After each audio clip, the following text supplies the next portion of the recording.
1991, the University of Michigan basketball program recruited one of the greatest freshman classes of all time, and they instantly became a hit. Jalen Rose, Jimmy King, Ray Jackson, Chris Webber, and Juwan Howard comprised the famous Fab Five, who dominated college basketball. Not only did they dominate on the court, but they took over pop culture with their style on the court. So they wore black shoes, black socks, which weren't a part of their uniform, but the five of them decided that they thought it was cool and everybody else thought it was cool.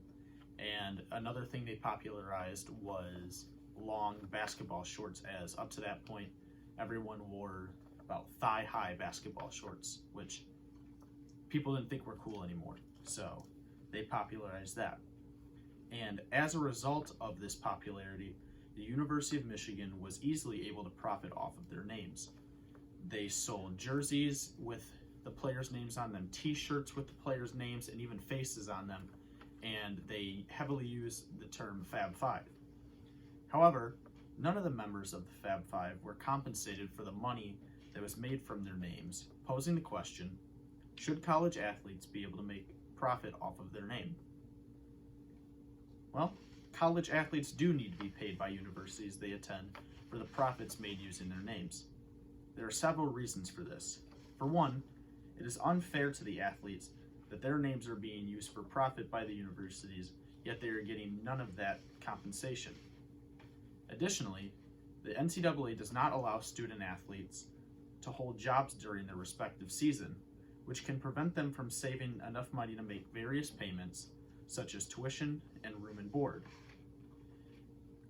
This comes into account when you consider that a lot of these student athletes do not have scholarships, and many of them walk on, and a majority of these kids, even who have scholarships, come from poor families who, outside of the money that is being supplied for them to go to school, they cannot make many basic payments for necessities.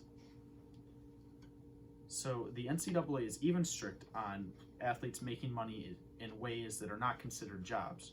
For example, in 2017, University of Central Florida kicker Donald De La Haye lost his NCAA eligibility due to him profiting from ads on his YouTube channel. This resulted in the NCAA forcing De La Haye to stop posting videos on his channel. However, he decided that it was more important to him to continue posting videos, making content for his followers, and he accepted his ineligibility. It actually benefited De La Haye, as he now has over 2 million subscribers on YouTube and is making millions of dollars from advertisements, and he is even playing in the Canadian Football League now. So how can this issue be solved? First, all players on a college sports team should be compensated some amount for the ticket sales for their games. Why should they not? Fans come to watch them. They don't come for any other reason. And so a small fixed amount or percentage of the ticket sales should go to the players. So to back this up, I did a little bit of math, and I was able to find that Michigan football tickets cost an average of $141. The Big House, where the University of Michigan football team plays, seats 107,601 fans. So the average ticket sales for a Michigan football game is $15,171,741. With an insane amount like that, there is no reason players shouldn't be getting some of that money. The University of Michigan rosters 141 players, and while not all of those players play, many of them just practice, they are all still part of the team and putting their bodies on the line, as football is a very dangerous sport. So, if each player were to make a mere 0.002% or 0.002% of the average ticket sales per game, they would all earn about $300 each game, meaning the university only loses $42,000, which may seem like a large amount, but when comparing it to over $15 million, it is only 2.7% of the ticket sales profit. In addition to ticket sales, players deserve compensation for sales of merchandise that explicitly use their name or image. So similar to the Fab Five, when the University of Michigan was selling jerseys and t-shirts and other items using their names, players nowadays are still getting the same treatment but not receiving any money. So these items, as I previously mentioned, can include clothing, accessories, and even memorabilia. Most universities have fan shops both inside of the stadiums as well as on campus that make large profits by selling goods using their student athletes' names. So allowing players to receive compensation for the sale of these goods would not harm the university and would benefit players financially, as they'll be able to pay for basic necessities and even meals. Finally, while it does not involve universities personally compensating its student athletes, the NCAA should allow players to hold jobs during the season so that they can at least make money for themselves.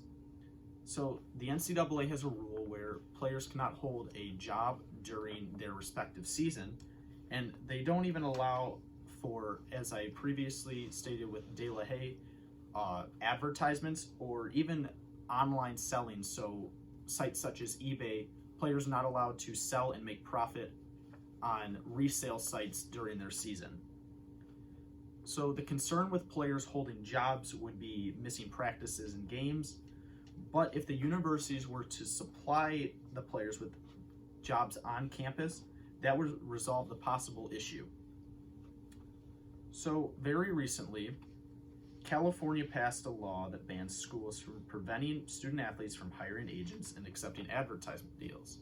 So what this means is players are now allowed to hire agents to further their possible professional sports opportunities, and advertisement deals are pretty self-explanatory, but now players are allowed to make money off of their name in ways other than just merchandise. So while this is obviously not allowing the student athletes to be paid by the universities or hold a job, it's definitely one step in the correct direction. So how can we get the NCAA to change its rules? Well, simply, we need to pressure the NCAA to do this, and the best way to do it is to get the athletes who are not being paid to get on board along with university sponsors, so the brands that sponsor the universities and supply them with their athletic equipment, and boosters who are usually either alumni of the universities and provide the university with a lot of money, or just big fans of the university, and even college sports fans who are tuning in every week to watch these players. So all of these people must back this idea that the players need to be compensated, and with enough support, the NCAA could be forced to change its ruling. Along with all of these people, I believe that politicians, similar to what happened in California, need to continue to pass progressive laws and bills to allow these players to be compensated, because it is unfair to them that they are not being able to be paid while playing these sports.